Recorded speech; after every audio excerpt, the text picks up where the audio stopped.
আগামী ৩ বছর বিভিন্ন দেশ থেকে ৪.৫ লাখেরও বেশি শ্রমিক নেবে ইতালি সরকার। তবে এই সুযোগ পেতে যেতে হয় দীর্ঘ যাচাই বাছাই প্রক্রিয়ার মধ্য দিয়ে। অবৈধ অভিবাসী ঠেকাতে ইতালি সরকারের নেয়া কঠোর এই পদক্ষেপের ফলে এবছর আবেদন জমার সংখ্যা কমেছে রেকর্ড সংখ্যক।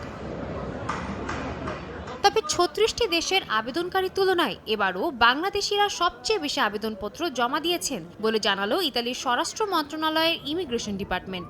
বৈধ উপায়ে ইতালি যাওয়ার সুযোগ পাওয়ায় খুশি প্রবাসী বাংলাদেশিরা। ইতালিতে বৈধভাবে আসার যে প্রক্রিয়া ফ্লুসি বা স্পন্সর ভিসায়